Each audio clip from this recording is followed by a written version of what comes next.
नमस्कार दोस्तों, रीट एग्जाम 2025 के लिए एक ऐसी वीडियो लेकर आया हूं जिसमें एसएसटी यानी कि सामाजिक विज्ञान के प्रीवियस ईयर क्वेश्चन पेपर को सोल्व करूंगा।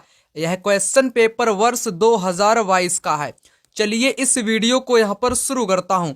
91 नंबर का क्वेश्चन, एक राजा अवंतीपुत्र और बुद्ध के अनुयायी कंचन के बीच संवाद कौन से बौद्ध ग्रंथ में है?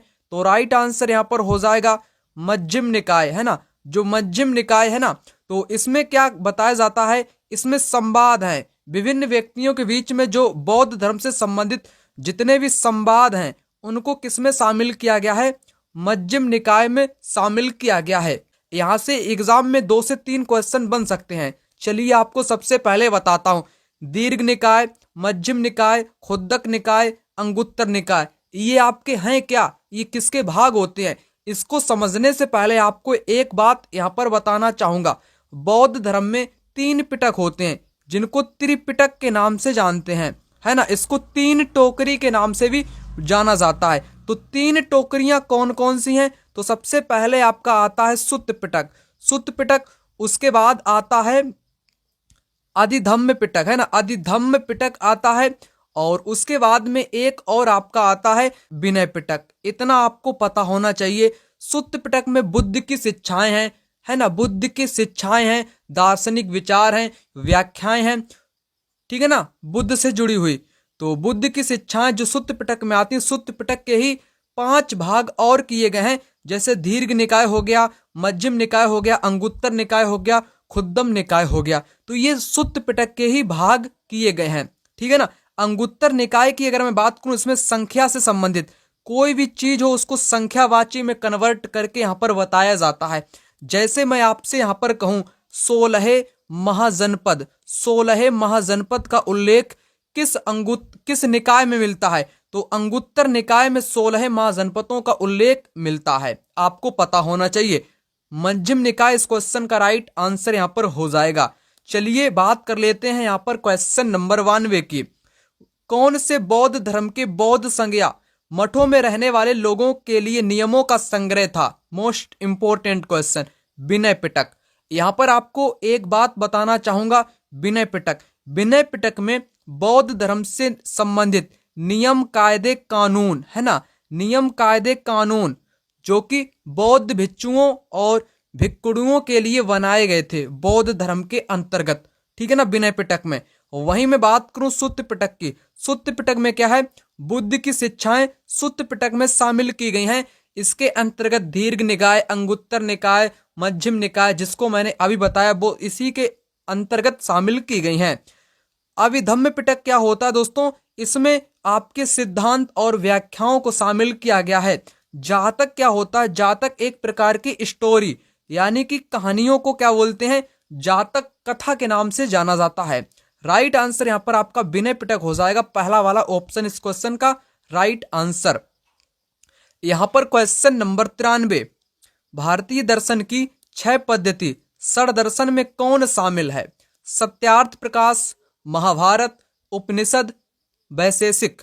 तो राइट आंसर यहां पर होगा वैशेषिक, यहां पर शामिल है भारत की दर्शन की 6 पद्धतियों में। यहां पर बात करेंगे क्वेश्चन नंबर 94 की। पश्चिम एशिया के यूनानी शासक सेलुकस निकेटर के राजदूत के रूप में मौर्य काल में भारत कौन आया था?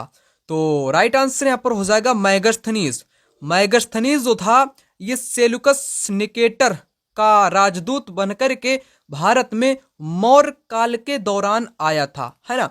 तो मैगस्थनीज आया था। इसकी पुस्तक का नाम भी आपको याद रखना पड़ेगा। इसकी पुस्तक का नाम है इंडिका। क्या लिख दूं यहां पर? इंडिका इसकी पुस्तक का नाम है। क्या है? इंडिका इसकी पुस्तक का नाम क्या है दोस्तों? इंडिका इसकी पुस्तक का नाम है, जो कि एग्जाम में अन्य एग्जाम में भी पूछी जाती है। तो मैगस्थनीज की पुस्तक याद रखना, इंडिका। इंडिका जो पुस्तक है ये किसके बारे में जानकारी प्राप्त करने का एक साधन या स्रोत मानी जाती है? तो मौर्य काल की जानकारी बताने में इंडिका पुस्तक समर्थ मानी जाती है। चलिए आइए बात करेंगे आगे। क्वेश्चन को कराने से पहले ह्वेन त्सांग को भी बता देता हूं। यह आपके हर्षवर्धन के टाइम में भारत में आया था, हर्षवर्धन के टाइम में भारत में आया था। चलिए आइए बात करेंगे यहाँ पर 95 नंबर के क्वेश्चन की। यहाँ पर क्वेश्चन में कहा गया है अरिकामेडु के विषय में पूर्ण सत्य कथन बताइए। तो आपको सत्य कथन बताना है अरिकामेडु, जो कि क्लास 6 की जो NCERT की जो हिस्ट्री है वहां से यह क्वेश्चन एग्जाम में पूछा गया है। तो सबसे पहले इस क्वेश्चन को कराता हूं।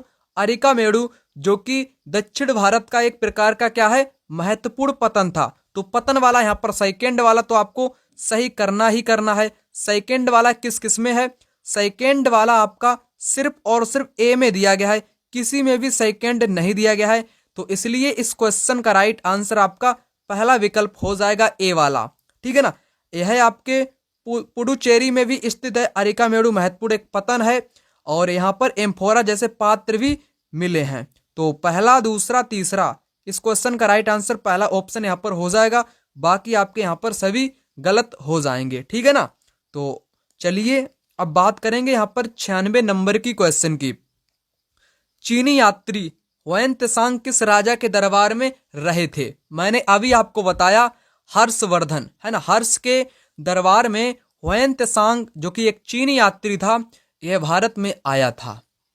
क्वेश्चन नंबर 97 यहाँ पर कहता है कौन से नाटक में गुप्त काल में एक गरीब मछुआरे के साथ राज कर्मचारियों के दुर्व्यवहार की बात कही गई है?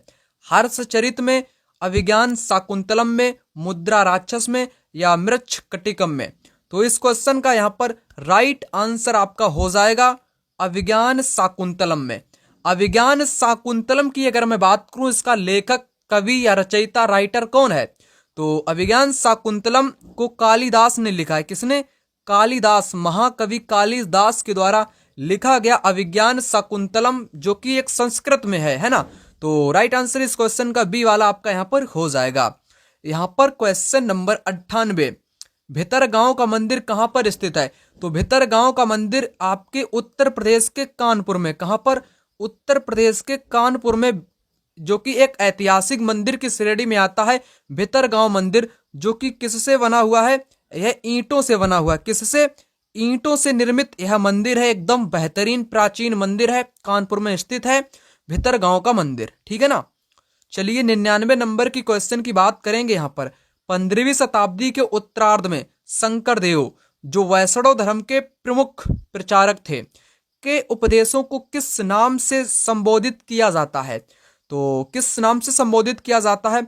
वल्लभ धर्म से, कृष्ण धर्म से, गुरु संदेश से या भगवती धर्म से? तो यहाँ पर इस क्वेश्चन का जो राइट आंसर हो जाएगा वो यहाँ पर आपका हो जाएगा भगवती धर्म। ठीक है ना। क्वेश्चन नंबर 100, मुगल काल में खुद काश्त व पाई काश्त क्या थे? तो इस क्वेश्चन का राइट आंसर हो जाएगा किसानों के प्रकार। मुगल काल में 2 प्रकार के किसान हुआ करते थे। पहला प्रकार था खुद काश्त। खुद काश्त का मतलब क्या होता था? जिनके पास अपनी खुद की जमीनें हुआ करती थी, अपनी खुद की जमीनें हुआ करती थी, ऐसे कृषकों या किसानों को खुद काश्त की श्रेणी में रखा जाता था। वहीं पाई काश्त क्या हुआ करते थे? जो किसी दूसरे की जमीन पर, दूसरों की जमीनों पर खेती किया करते थे, उनको बोला जाता था पाही काश्त। तो इसलिए इस क्वेश्चन का राइट आंसर हो जाएगा किसानों के प्रकार थे खुद काश्त व पाई काश्त। चलिए बात करेंगे यहाँ पर क्वेश्चन नंबर 101 की। मुगल काल में मंजिल आबादी, सिपह आबादी व मुल्क आबादी का संबंध किससे था? तो आबादी का मतलब आप लोग जानते ही होंगे कि जनसंख्या का मतलब एक प्रकार से आबादी होता है। तो इस क्वेश्चन का राइट आंसर हो जाएगा जनसंख्या के भाग से यहाँ पर इनका संबंध दिखाने का प्रयास यहाँ पर किया गया है। ठीक है ना। यहाँ पर बात करेंगे क्वेश्चन नंबर 102 की। स्त्री पुरुष तुलना नाम से किताब किसने प्रकाशित करवाई थी? यह क्वेश्चन डायरेक्ट NCERT क्लास 8 से पूछा गया है, हिस्ट्री के टॉपिक से। ठीक है ना। तो यह क्वेश्चन सीटेट की परीक्षा में भी कई बार ट्रेंडिंग में रहा है, तो इसलिए यहाँ पर भी एग्जाम में देखने को आया है। तो इस क्वेश्चन का राइट आंसर हो जाएगा आपका क्या होगा? ताराबाई शिंदे। ताराबाई शिंदे ने स्त्री पुरुष तुलना नाम से किताब लिखी थी, जिसमें स्त्रियों तथा पुरुषों के बीच सामाजिक अंतरों की आलोचना की गई थी। ठीक है ना। राइट आंसर यहाँ पर ताराबाई शिंदे हो जाएगा। और पंडिता रमाबाई की मैं बात करूं तो यह संस्कृत की विदुषी थी। किसकी विदुषी थी? संस्कृत की ज्ञाता महिला थी, विदुषी थी, ठीक है ना। इनको संस्कृत का ज्ञान था। और पंडिता रमाबाई ने ही पुणे में, कहां पर? पुणे या पुणे में विधवा गृह की स्थापना की थी। एग्जाम में पूछा जाता है क्वेश्चन, विधवा गृह की स्थापना पुणे में किस महिला ने की थी? तो पंडिता रमाबाई ने की थी, ठीक है ना। तो ज्योतिबा फूले की मैं बात करूं तो इन्होंने 1873 में सत्य शोधक समाज की स्थापना की थी ज्योतिबा फूले ने। और इन्होंने पुस्तक भी लिखी थी गुलामगिरी। शायद आप लोगों को पता हो, गुलामगिरी पुस्तक भी 1873 में लिखी थी, जो कि अमेरिकी गृह युद्ध के दास प्रथा वाले लोगों के बारे में यहाँ पर समर्पित करी गई थी, ठीक है ना। तो ये भी आपको यहाँ पर पता होना चाहिए। राइट आंसर आपको बताया ही मैंने, ताराबाई शिंदे यहां पर हो जाएगा। क्वेश्चन नंबर 103 यहां पर कहता है, महाराष्ट्र के सतारा में समांतर सरकार प्रति सरकार की स्थापना कब की गई थी? तो इस क्वेश्चन का राइट आंसर यहां पर आपका हो जाएगा 1943 में की गई थी। भारत के संविधान की उद्देशिका में कौन सा शब्द नहीं दिया गया है? विश्वास भी दिया गया है, धर्म भी आया है, उपासना भी आया है, परंतु भाषा नहीं दिया गया है। भाषा शब्द भारत की उद्देशिका में नहीं दिया गया है। तो राइट आंसर आपका यहां पर क्या होगा? राइट आंसर आपका यहां पर डी, यानी कि भाषा, इस क्वेश्चन का राइट आंसर यहां पर आपका हो जाएगा। चलिए बात करेंगे यहां पर क्वेश्चन नंबर 105 की। भारत में पथ विक्रेता जीविका संरक्षण और पथ विक्रय विनिमय अधिनियम कब लागू हुआ था? यानी कि भारत में पथ विक्रेता अधिनियम कब लागू हुआ था? यह अधिनियम वर्ष 2010 में, 2011 में, 14 में या 13 में? तो इस क्वेश्चन का राइट आंसर हो जाएगा वर्ष 2014 में यह कानून पारित किया गया था। क्वेश्चन नंबर यहां पर आ चुका है 106। यहां पर कहता है, अवशिष्ट शक्तियों का सिद्धांत का प्रावधान भारत में किस देश के संविधान से लिया गया है?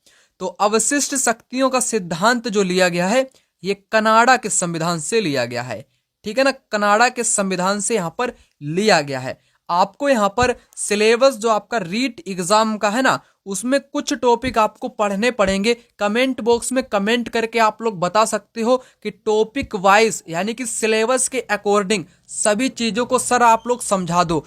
तो मैं आपको मतलब कि नेक्स्ट वीडियो में topic wise, syllabus wise PYQ question के साथ साथ NCERT और जो सिलेबस के अनुसार जो चीजें हैं उनको विधिवत रूप से अच्छे ढंग से कंप्लीट करा दूंगा, बिल्कुल कम टाइम में। कमेंट बॉक्स में कमेंट करके बता देना, ठीक है ना।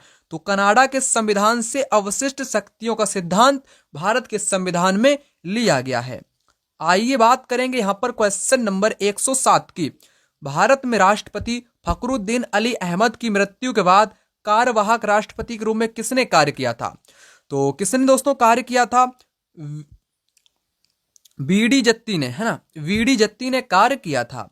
क्वेश्चन नंबर 108 यहां पर कहता है, किन दो राज्यों की लोकसभा निर्वाचन क्षेत्रों की संख्या समान है?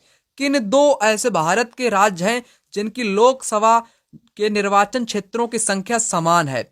तो उन दो राज्यों का नाम यहां पर आपको बताना है। तो राइट आंसर हो जाएगा आंध्र प्रदेश और राजस्थान। आंध्र प्रदेश और राजस्थान यहां पर इस क्वेश्चन का राइट आंसर हो जाएगा। क्वेश्चन नंबर 109, बच्चों की सुविधा एवं मदद के लिए निःशुल्क हेल्पलाइन नंबर जो है वो है 1098। 1098 बच्चों के लिए हेल्पलाइन नंबर यहां पर सरकार के द्वारा जारी किया गया है। क्वेश्चन नंबर यहां पर आ चुका है 110, भारत में किस संविधान संशोधन द्वारा मंत्री परिषद का आकार निर्धारित किया गया है ना। तो मंत्री परिषद का आकार निर्धारित किस संविधान संशोधन के जरिए किया गया है, आपको यहां पर बताना है। तो संविधान संशोधन 91 के तहत आकार को निर्धारित यहां पर किया गया है। राइट आंसर ऑप्शन बी यहां पर हो जाएगा। क्वेश्चन नंबर 111, 1989 में किस समिति ने स्थानीय शासन के निकायों को संवैधानिक दर्जा प्रदान करने की सिफारिश की? PK थुंगन समिति या BR मेहता, सादिक अली सहमति या अशोक मेहता समिति? तो राइट आंसर यहां पर हो जाएगा PK थुंगन समिति, है ना। थुंगन समिति पीके जो थुंगन कमेटी थी उसने 1989 में स्थानीय शासन के निकायों को संवैधानिक दर्जा प्रदान करने के लिए सिफारिश की थी। राइट आंसर पहला ऑप्शन यानी कि पहला ए वाला यहाँ पर राइट आंसर इस क्वेश्चन का यहाँ पर हो जाएगा। आइए बात करेंगे यहाँ पर क्वेश्चन नंबर 112 है कि उपाधियों का अंत किस मौलिक अधिकार का हिस्सा है। बढ़िया क्वेश्चन। तो समता का अधिकार जो है ना वो क्या करता है, उपाधियों का अंत करता है। तो राइट आंसर आपका यहाँ पर समता का अधिकार यहाँ पर हो जाएगा। यहाँ पर आ चुका है क्वेश्चन नंबर 113। भारत के संविधान की 8वीं अनुसूची में अनुसूचित भाषाओं के सही समूह को पहचाने। जो अनुसूचित भाषाएं हैं भारत की 8वीं अनुसूची में, तो वे कौन कौन सी भाषाएं शामिल यहाँ पर हैं उनको बताना है। तो यहाँ पर इस क्वेश्चन का राइट आंसर हो जाएगा संथाली, हिंदी व संस्कृत भाषा। ठीक है ना। क्वेश्चन नंबर 114 यहाँ पर कहता है ग्लोब पर वह व्रत जो दिन व रात को विभाजित करता है वह कहलाता है प्रदीप्ति व्रत। आपको मैंने सीटेट की जो क्लासेस आपको कराई थी मैंने आपको बताया था, जो अपनी पृथ्वी होती है एक तरफ होता है रात तो दूसरी तरफ होता है दिन, तो यही दोस्तों क्या है विभाजित करता है, यही आपका प्रदीप्ति व्रत कहलाता है। क्या कहलाता है? प्रदीप्ति व्रत कहलाता है। भूमध्य रेखीय व्रत क्या होता है? ये भूमध्य रेखा आपकी जीरो इक्वेटर पर स्थित जीरो अक्षांश वाली रेखा को भूमध्य रेखा के नाम से जाना जाता है। राइट आंसर आपका मैंने बताया पहला वाला यहाँ पर हो जाएगा। क्वेश्चन नंबर 115 अवरोही पवनें प्रवाहित होती हैं। तो जो अवरोही पवनें होती हैं काटावेटिक जो विंड्स विलो होती हैं वो होती है पर्वत से घाटी की तरफ। जो आपके पर्वत होते हैं ना, पर्वत ये ऊंचे ऊंचे वाले पर्वत से घाटियों की तरफ, मतलब कि ऊपर से नीचे की तरफ पवनें बहती हैं, अवरोही पवनें जिनको बोला जाता है। ठीक है ना, अवरोही पवनें बोला जाता है। क्वेश्चन नंबर 116 यहाँ पर है ऐसे तरंग के छाया क्षेत्र का विस्तार लगभग कितना होता है। तो इनका विस्तार की अगर मैं बात करूं तो इनका विस्तार होता है 105 डिग्री से लेकर के 105 तक। ठीक है ना, तो बी ऑप्शन इस क्वेश्चन का सही आंसर हो जाएगा। क्वेश्चन नंबर 117 है कयाल किस तट पर स्थित है। मालाबार तट पर, कोंकण तट पर, कोरोमंडल तट पर या काठियावाड़ तट पर। तो यहां पर इस क्वेश्चन का राइट आंसर आपका हो जाएगा मालाबार तट। मालाबार तट पर कयाल स्थित है। ठीक है ना, तो आपको यहाँ पर सभी तटों के बारे में भी पता होना चाहिए। आपको सिलेबस वाले वीडियो में ये सारी चीजें आपको बताऊंगा। आपको इस वीडियो में मैं इसलिए क्वेश्चन करा रहा हूं ताकि आपको पता चले क्वेश्चन का लेवल एग्जाम में कैसा रहता है, कहां से कैसे कितने क्वेश्चन पूछे जाते हैं। ठीक है ना, यहां पर क्वेश्चन नंबर 118 वैथोलिथ, लेकोलिथ, लेपोलिथ व फैकोलिथ निम्नलिखित में से हैं। तो ये ज्वालामुखी के एक प्रकार होते हैं। जैसे जो फैकोलिथ होता है ये एक इस प्रकार की संरचना होती है ज्वालामुखी की, है ना। और जब ज्वालामुखी उद्गार होता है कोई ज्वालामुखी अंदर ही दब जाता है, कोई बाहर निकल पाता है, कोई बाहर आकर जिस प्रकार की आकृति का निर्माण करता है वही ये आकृतियों से संबंधित होते हैं वैथोलिथ, लेकोलिथ, लेपोलिथ, फैकोलिथ। ठीक है ना, तो ये ज्वालामुखी से संबंधित होते हैं जो कि मैग्मा का निर्माण करते हैं। ठीक है ना, चलिए बात कर लेते हैं यहाँ पर 119 नंबर के क्वेश्चन की। यहाँ पर इस क्वेश्चन में कहा गया है फयंस के बारे में कौन सा कथन सत्य है। फयंस जो कि NCERT से पूछा गया एग्जाम में क्वेश्चन। ठीक है ना, तो अब आपको यहाँ पर पता चल गया होगा जो SST के एग्जाम में आपके क्वेश्चन पूछे जाते हैं लेवल 2 में, तो वो 6 to 8 NCERT आपको थोड़ी बहुत कवर कर लेनी चाहिए। ठीक है ना, ज्यादा इसमें कोई टेंशन वाली बात नहीं है, मतलब कि थोड़ा बहुत आपको आना ही चाहिए। और राजस्थान का जो GK है, ठीक है ना, तो राजस्थान के बारे में भी आपको पता होना चाहिए, वहीं से डायरेक्ट एग्जाम में क्वेश्चन आपको देखने को मिलेंगे। तो फ्यांस के बारे में क्या बताऊं, मेहरगढ़, ये मेहरगढ़ एक आपका स्थान है ना, बोलन दर्रे के पास पड़ता है। फ्यांस प्राकृतिक तौर पर पाए जाते नहीं, तो पहला दूसरा तो गलत है। पहला दूसरा जिसमें हो तो उसको हटाओ, पहला हटाओ, इसमें दूसरा है दूसरा आपको हटा देना है, पहला इसमें हटाओ, बचेगा आपका थर्ड वाला इस क्वेश्चन का राइट आंसर यहाँ पर हो जाएगा। बालू या स्फटिक पत्थर के चूर्ण को गोंद में मिलाकर उससे वस्तुएं बनाई जाती हैं जिसको फ्यांस बोलते हैं। जो कि एक रंगीन होती है। उसके बाद उन बस्तियों पर चिकनी परत चढ़ाई जाती है। फाइंस से मनके, चूड़ियाँ, झुमके और छोटे बर्तनों का भी निर्माण किया जाता है। तो थर्ड फोर्थ फिफ्थ इस क्वेश्चन का राइट आंसर यहाँ पर हो जाएगा फाइंस के बारे में। क्वेश्चन नंबर 120, अगर आप लोगों ने अभी तक इस चैनल को सब्सक्राइब नहीं किया है, सब्सक्राइब कर लेना और वीडियो को अपने मित्रों के साथ शेयर कर लेना, ताकि उन साथियों के भी यहाँ पर हेल्प हो जाए। और कमेंट बॉक्स में कमेंट भी आप लोग कर देना, ठीक है ना। आपको अंत समय तक पूरी की पूरी तैयारी कराऊंगा यूट्यूब पर, वो भी बिल्कुल फ्री, ठीक है ना। क्वेश्चन नंबर 120, ऋग्वैदिक काल के विषय में कौन सा कथन यहाँ पर सत्य है? तो सत्य कथन आपको यहाँ पर बताना है। सोम एक पौधा था, बिल्कुल सही है। ब्रह्मा, विष्णु, महेश प्रमुख देवता थे, तो ऐसा तो बिल्कुल ऋग्वेद में नहीं बताया गया है। सूक्त का मतलब अच्छी तरह से बोला गया होता है। उपनिषद व आरण्यक ग्रंथ रचे गए थे, सही हो जाएगा। इंद्र युद्ध का प्रमुख देवता नहीं था, ये भी गलत है। ये डायरेक्ट NCERT का क्वेश्चन है दोस्तों, आपको पता होना चाहिए। जो ऋग्वेद काल था इसमें इंद्र जो था, इंद्र को यहाँ पर लिख दूं, इसको योद्धा का देवता भी बताया गया है और उसके साथ बारिश का देवता है ना, वर्षा का देवता भी बताया गया है इंद्र को। सोम एक देवता है जो कि एक पेय पदार्थ यानी कि पेय पौधे से संबंधित एक पौधा है आपका, ठीक है ना। तो अग्नि आग से रिलेटेड होता है, आपको पता ही होगा। तो पहला वाला सही हो जाएगा आपका। और उसके बाद पहला वाला किस किस में डी में दिया गया है और ए में दिया गया, बी तो आपका यहाँ पर खत्म हो ही जाएगा। सूक्त का मतलब होता है अच्छी तरह से बोला गया, पहला और थर्ड यहाँ पर सही हो जाएगा। तो इस क्वेश्चन का राइट आंसर पहला ऑप्शन यहाँ पर हो जाएगा।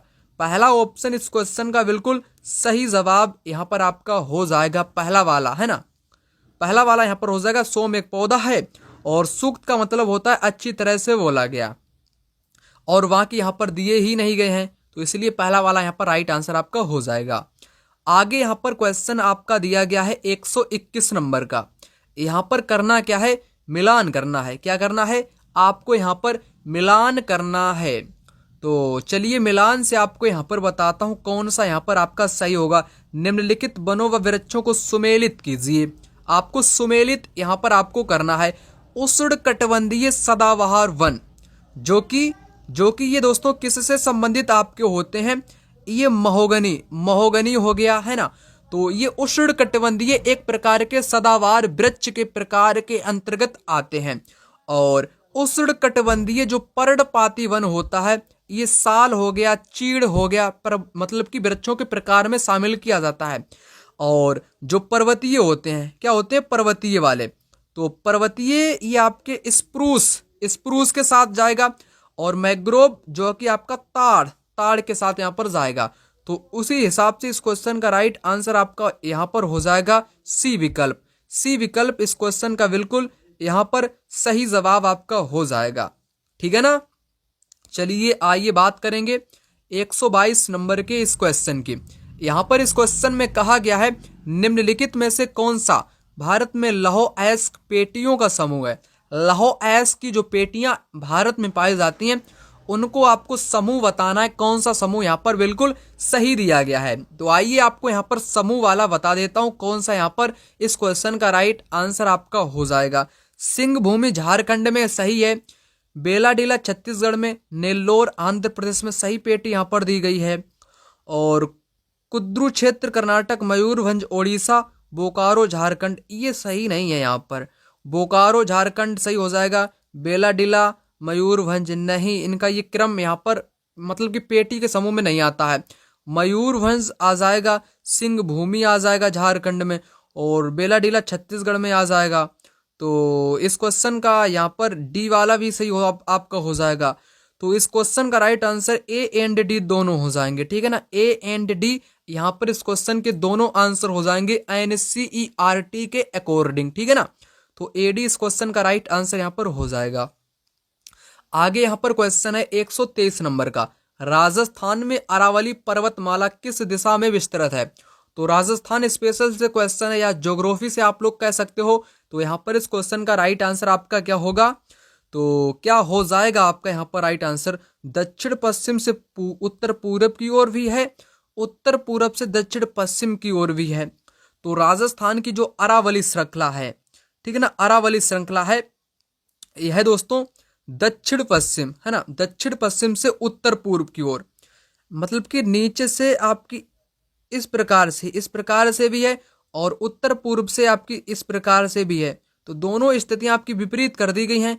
तो दोनों आपके यहाँ पर राइट आंसर हो जाएंगे सी और डी। सी डी यहाँ पर राइट आंसर आपका हो जाएगा, ठीक है ना। सी भी होगा और डी भी आपका यहाँ पर हो जाएगा, कोई टेंशन आपको लेना नहीं है, दोनों आपके सही हैं, ठीक है ना। चलिए आइए बात करेंगे यहाँ पर 124 नंबर के क्वेश्चन की। यहाँ पर आपको करना क्या है, मिलान करना है, जो कि ये क्वेश्चन आपके राजस्थान स्पेशल का क्वेश्चन है, ठीक है ना। निम्नलिखित जिलों व जलवायु प्रदेशों को सुमेलित करिएगा। जैसलमेर की जलवायु कैसी है दोस्तों? जैसलमेर की अगर मैं बात करूं, इसकी जो जलवायु है एकदम तप्त आप लोग कह सकते हो, शुष्क कह सकते हो। तो ए का आपका जाएगा डी के साथ। ए का डी किस में है? बी में भी है, सी में भी है, डी में भी है, ठीक है ना। तो आगे यहाँ पर क्या दिया गया है? आगे यहाँ पर आपका दिया गया है जयपुर। जयपुर की जो जलवायु है ये प्रकार की उप आर्द्र है, उप आर्द्र, ठीक है ना, उप आर्द्र है। तो राइट आंसर आपको आगे बताना है क्या होगा। सवाई माधोपुर की कैसी है? सवाई माधोपुर की अगर मैं बात यहाँ पर करूं तो इसकी एक प्रकार की आर्द्र जलवायु यहाँ पर पाई जाती है और झालावाड़ में अति आर्द्र पाई जाती है, एकदम आर्द्र वाली जलवायु पाई जाती है। तो डी इस क्वेश्चन का राइट आंसर यहाँ पर हो जाएगा। डी विकल्प इस क्वेश्चन का राइट आंसर यहाँ पर इस क्वेश्चन का हो जाएगा। आगे यहाँ पर क्वेश्चन है 125। 125 नंबर का क्वेश्चन यहाँ पर कहता है जिला एवं परियोजना के संदर्भ में निम्नलिखित में से कौन सा कथन सही है। तो परियोजना से संबंधित एग्जाम में क्वेश्चन पूछा जाएगा क्योंकि सिलेबस में बहुत सारी परियोजनाओं को शामिल कर दिया गया है। अब आपको यहाँ पर बताना है कौन सा यहाँ पर सही वाला हो जाएगा। चित्तौड़गढ़ राणा प्रताप सागर बांध यहाँ पर सही है। अजमेर ये नहीं सही है। उदयपुर मानसी वाकल परियोजना सही दिया गया है। प्रतापगढ़ जाखम परियोजना ये भी सही है। तो दूसरे को आपको हटा देना है, दूसरा जिन जिन में है वो हटेगा यहाँ से, ठीक है ना। बचेगा आपका यहाँ पर पहला वाला राइट आंसर हो जाएगा 134। 134 यहाँ पर आपके सही दिए गए हैं, ठीक है ना। क्वेश्चन नंबर 126, ये कुछ क्वेश्चन आपके किससे रिलेटेड है? राजस्थान जीके से रिलेटेड है, ठीक है ना। तो किन फसलों के उत्पादन में राजस्थान का भारत में प्रथम स्थान है? तो राजस्थान का जो प्रथम स्थान बताया गया है वो किन फसलों में पहले नंबर पे आता है? तो सरसों, चना व मोठ, ईस बगोल, जीरा, ज्वार, मूंग, मक्का, बाजरा, चना, मूंग, उड़द। तो यहाँ पर आपके सभी सही हो जाएंगे, है ना, सभी सही यहाँ पर आपके दिए गए हैं। अगर सबसे उपयुक्त की मैं बात करूं, ज्वार भी आपके राजस्थान के उस शुष्क वाले क्षेत्र में उगाया जाता है, ठीक है ना। बाजरा भी उगाया जाता है, सारी चीजें आपकी उगाई जाती हैं। तो एक प्रकार से कह सकता हूं यहाँ पर इस क्वेश्चन का राइट आंसर आपके सारे के सारे आपके हो जाएंगे, ठीक है ना। यहाँ पर क्वेश्चन नंबर 127 यहाँ पर कहता है 2001 से 2011 की अवधि के दौरान गंगानगर जिले की जनसंख्या वृद्धि दर है। ये भी राजस्थान स्पेशल का क्वेश्चन है। अब आपको यहाँ पर बताना है तो 10% यहाँ पर राइट आंसर आपका हो जाएगा गंगानगर की जनसंख्या। 128 नंबर का क्वेश्चन, विषम घाटी पंचानन की संख्या मेवाड़ के किस शासक को दी गई? तो मेवाड़ के किस शासक को दी गई? ये राजस्थान के हिस्ट्री से एक स्पेशल क्वेश्चन एग्जाम में पूछा गया था, ठीक है ना। तो किस राजा को यहाँ पर दी गई थी? तो राइट आंसर आपका हो जाएगा राणा लाखा को। किसको? राणा लाखा को। किसकी संज्ञा दी गई? विषम घाटी पंचानन की संज्ञा दी गई। क्वेश्चन 129 है यहाँ पर 1857 की क्रांति के दौरान उदयपुर के महाराणा कौन थे? उदयपुर के महाराणा कौन थे दोस्तों? आपको यहाँ पर बताना है स्वरूप सिंह थे। कौन? स्वरूप सिंह थे। क्वेश्चन नंबर 130 यहाँ पर कहता है राजपूताना मध्य भारत सभा का तीसरा अधिवेशन कहाँ पर हुआ था? इसका अधिवेशन कहाँ पर हुआ था? अजमेर में हुआ था। कहाँ पर? अजमेर में हुआ था। क्वेश्चन नंबर 131, वृहद राजस्थान का प्रधानमंत्री किसे बनाया गया था? किसको बनाया गया था? ये एक प्रकार से मतलब कि आपको बताना है, मतलब कि राजस्थान स्पेशल का ही यह क्वेश्चन एग्जाम में पूछा गया था। तो इस क्वेश्चन का राइट आंसर आपका यहाँ पर हो जाएगा हीरालाल शास्त्री, है ना। हीरालाल शास्त्री को वृहत राजस्थान का प्रधानमंत्री बनाया गया था। बाणासुर का शहीद नाम से कौन सा प्रमुख व्यक्ति जाना जाता है? बाणासुर का शहीद व्यक्ति, ठीक है ना। तो किस व्यक्ति को जाना जाता है यहाँ पर? इस क्वेश्चन का राइट आंसर आपका हो जाएगा मेजर शैतान सिंह, है ना। मेजर शैतान सिंह को जाना जाता है। 133 नंबर का क्वेश्चन, चुरू दुर्ग का निर्माण 1739 में किसने करवाया था? 1739 में किसने करवाया था? तो यहाँ पर इस क्वेश्चन का राइट आंसर हो जाएगा ठाकुर कुशाल सिंह, है ना। ठाकुर कुशाल सिंह ने करवाया था। यहाँ पर आपका आ चुका है 134 नंबर का क्वेश्चन, तुलसी हालरो तिमड़िया तथा पोत नामक आभूषण महिलाओं द्वारा शरीर के कौन से भाग पर पहने जाते हैं? तुलसी हालरो तिमड़िया पोत नामक, है ना, ये सिर पे पहने जाते हैं, गले में या कमर में या हाथ में। तो इस क्वेश्चन का राइट आंसर क्या होगा दोस्तों? गला, नेक में पहने जाते हैं ये आपके आभूषण, जो कि राजस्थान के ही आभूषण हैं, है ना। आपको पता होना चाहिए ये भी चीजें। विजयदान देथा की पुस्तक दुविधा कौन सी फिल्म का निर्माण हो चुका है? मूमल फुलवारी, अलेखू हिल्टर, दुविधा पहली, उलझन सुलझन। तो राइट आंसर आपका यहाँ पर इस क्वेश्चन का आपका हो जाएगा दुविधा पहली, है ना। दुविधा यहाँ पर लिखा भी है, तो दुविधा पहली यहाँ पर राइट आंसर आपका हो जाएगा। हेला ख्याल नामक लोक नाट्य राजस्थान के कौन से क्षेत्र से संबंधित है? तो यह जो नाट्य है ना, नामक लोक नाट्य है हेला ख्याल, यह आपके दौसा, है ना, राजस्थान के दौसा वाले क्षेत्र से संबंधित है। क्वेश्चन नंबर यहाँ पर आ चुका है 137। यहाँ पर 137 नंबर का क्वेश्चन कहता है पटेलिया, बीछियो, लालर व माछर क्या है भाई? ये क्या है? मेवाड़ के प्रसिद्ध गीत हैं, या मेवाड़ के प्रसिद्ध मारवाड़ के गीत हैं, या हड़ौती के गीत हैं, ये मेवाड़ के प्रसिद्ध गीत हैं। मेवात मेवाड़ ये आपके अलग अलग होते हैं, है ना। मेवात और मेवाड़ आपको पता होना चाहिए। तो राजस्थान स्पेशल के ये कुछ क्वेश्चन है यहाँ पर। पटेलिया जो है, बीछियो जो है, लालर जो है, व माछर है, ये आपके क्या होते हैं? ये मेवाड़ के प्रसिद्ध गीत हैं। कहाँ के? मेवाड़ के यह प्रसिद्ध गीत हैं। यहाँ पर क्वेश्चन 138 नंबर का कहता है सामाजिक विज्ञान उन सभी विज्ञानों के लिए सामान्य शब्द के रूप में मानव मामलों से संबंधित यह परिभाषित किया गया है। किसके द्वारा यह परिभाषित किया गया है दोस्तों? तो यह फेयरचाइल्ड के द्वारा परिभाषित किया गया है। ये कुछ क्वेश्चन आपके पेडागोजी के हैं। कैसे क्वेश्चन दोस्तों? एसएसटी पेडागोजी के ये कुछ क्वेश्चन है। पेडागोजी में आपको कोई भी दिक्कत नहीं होने वाली है, क्योंकि सीटेट की तरह यहाँ पर कुछ क्वेश्चन आपके पेडागोजी के भी पूछे जाते हैं। 139 क्वेश्चन, निम्न में से कौन सी श्रव्य सामग्री, श्रव्य का मतलब क्या होता है दोस्तों? जिसको ऑडियो यानी कि सुन सको वही आपकी श्रव्य है। देख सको तो दृश्य वाली है। Lingua phone, overhead projector, bulletin board, चित्र विस्तारक यंत्र। तो इस क्वेश्चन का राइट आंसर आपका यहाँ पर हो जाएगा लिंगुआ फोन, है ना। लिंगुआ फोन यहाँ पर आपका हो जाएगा।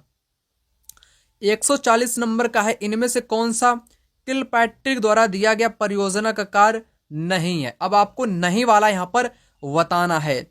रचनात्मक परियोजना भी यहाँ पर हो जाएगा, समस्यात्मक परियोजना भी हो जाएगा, अभ्यास परियोजना भी हो जाएगा, परंतु विध्वंसक परियोजना नहीं कोई परियोजना है। तो राइट आंसर आपका यहाँ पर कौन सा होगा? बी विकल्प यहाँ पर हो जाएगा, क्योंकि नहीं से यहाँ पर पूछा है क्वेश्चन। यहाँ पर 141 नंबर का क्वेश्चन, रेखीय अभिक्रमित अनुदेशन का प्रतिपादन किसने किया? तो किसने किया था? यह किया था वीएफ स्किनर ने। किसने? वीएफ स्किनर ने यह प्रतिपादित किया था। नेक्स्ट 142, इनमें से कौन सी एक आकलन की सीमा नहीं है? कौन सी आकलन की सीमा नहीं है? नहीं वाला आपको यहाँ पर बताना है। समय की कमी हो सकता है आपका, प्रतिस्पर्धा को अधिक महत्व भी हो सकता है आकलन, है ना, संकलात्मक त्रुटि भी हो सकती है, भय एवं तनावपूर्ण परिवेश से मुक्ति, ये आपकी कोई आकलन सीमा नहीं है। डी विकल्प इस क्वेश्चन का राइट आंसर आपका नहीं वाला आपसे पूछा था, इसलिए डी ऑप्शन यहां पर हो जाएगा। 143 नंबर का क्वेश्चन यहां पर कहता है कौन सी एक पाठ योजना की पूर्वेच्छा नहीं है? तो आप विषय का ज्ञान ये भी आपका हो सकता है, बाल मनोविज्ञान का ज्ञान भी होना चाहिए, अधिगमकर्ता की पारिवारिक पृष्ठभूमि का ज्ञान, विधियों व तकनीकों का ज्ञान। तो राइट आंसर आपको यहाँ पर बताना है ना। तो अधिगमकर्ता की जो पारिवारिक पृष्ठभूमि है उसका ज्ञान, कोई एकदम मतलब कि पूर्व उपेक्षा नहीं होनी चाहिए। तो यहाँ पर राइट आंसर बी विकल्प हो जाएगा आपका। कौन सा? बी विकल्प यहाँ पर आपका हो जाएगा। 144 नंबर का क्वेश्चन, निम्न में से कौन सा एक सही सुमेलित है? तो सही सुमेलित वाला आपको यहाँ पर बताना है कौन सा होगा। सुकरात निर्देशन विधि, प्लेटो प्रश्नोत्तर विधि, हर्बर्ट स्पेंसर संवाद विधि, अरस्तु आगमन और निगमन विधि। सही हो जाएगा अरस्तु वाला। 145 नंबर का क्वेश्चन, कौन सा एक सामाजिक अध्ययन शिक्षण का सामान्य उद्देश्य नहीं है? नहीं वाला आपको यहाँ पर बताना है। पर्यावरण से परिचित होना, ठीक है ना, ये भी आपका उद्देश्य है। सामाजिक आर्थिक संस्थाओं में रुचि भी हो सकता है, सांस्कृतिक विरासत की सराहना भी हो सकता है, जाति प्रथा की प्रशंसा। ये कोई दोस्तों सामाजिक अध्ययन का कोई उद्देश्य नहीं हो सकता है, जाति प्रथा की प्रशंसा करो। तो इससे क्या होगा कि भारत में या अपने क्षेत्र में जहां पर भी आप प्रशंसा करोगे जाति प्रथा की, तो वहां पर भेदभाव उत्पन्न होगा ना। तो ये आपका बिल्कुल भी हरगिज भी नहीं हो सकता है, नहीं वाला आपको बताना ना। तो इसलिए डी ऑप्शन यहाँ पर राइट आंसर हो जाएगा। क्वेश्चन नंबर यहाँ पर आ चुका है 146। समस्या के समाधान के लिए कितने चरणों का सुझाव दिया गया है? कितने चरण आपके सुझाव दिए गए हैं दोस्तों, आपको यहाँ पर बताना है। तो 5 सुझाव या 7 सुझाव हो सकते हैं आपके, ठीक है ना। ये दोनों आपके यहाँ पर राइट आंसर हैं। 147 नंबर का क्वेश्चन यहाँ पर कहता है, रेडियो तरंगे वायुमंडल की किस परत से वापस आती हैं? राइट आंसर हो जाएगा आयन मंडल, आयनोस्फेयर, जिसको ताप मंडल के नाम से भी जाना जाता है। यहां पर बताना चाहूं आपको, क्या बताना चाहूं, एक्सोस्फेयर यानी कि जो सबसे लास्ट वाली जो परत होती है, ठीक है ना, जिसको क्या बोलते हैं, वाह्य वायुमंडल के नाम से इसी को जाना जाता है, ठीक है ना। तो कहीं कहीं पर आपको बहिर्मंडल मिलेगा लिख करके, बहिर्मंडल, ठीक है ना। इंग्लिश वाला आपको याद रखना है, एक्सोस्फेयर की यहाँ पर बात की गई है, ना कि थर्मोस्फेयर की। जो आपका थर्मोस्फेयर होता है उसको वायुमंडल बोलते हैं और उसको ताप मंडल भी बोलते हैं, ये भी आपको पता होना चाहिए। यहाँ पर ये बहिर्मंडल यानी कि सबसे लास्ट वाली परत की बात यहाँ पर कही गई है, जिसमें तरल अवस्था में तमाम प्रकार की गैसें पाई जाती हैं, ठीक है ना। समताप मंडल में क्या होता है, ओजोन लेयर समताप मंडल में ही आपकी पाई जाती है, ओजोन परत यानी कि ओजोन लेयर। वहीं दूसरी बात, यहाँ पर हवाई जहाज उड़ाने वाली सारी की सारी आदर्श स्थितियां भी पाई जाती हैं। क्यों आपके हवाई जहाज यहाँ पर ही उड़ते हैं? क्योंकि मौसम की कोई घटना नहीं होती है, मौसम यहाँ पर बिल्कुल भी किसी भी प्रकार का नहीं होता है, ठीक है ना। तो इसलिए समताप मंडल में ही हवाई जहाज उड़ते हैं। वहीं मध्य मंडल मेसोस्फीयर की मैं बात करूं, यहाँ पर उल्का पिंड आने पर जल जाता है, उल्का पिंड आने पर जल जाता है। किस मंडल में? मध्य मंडल में, ठीक है ना। तो सभी मंडल के बारे में मैंने आपको बता ही दिया। राइट आंसर आयन मंडल यहाँ पर आयनोस्फीयर हो जाएगा।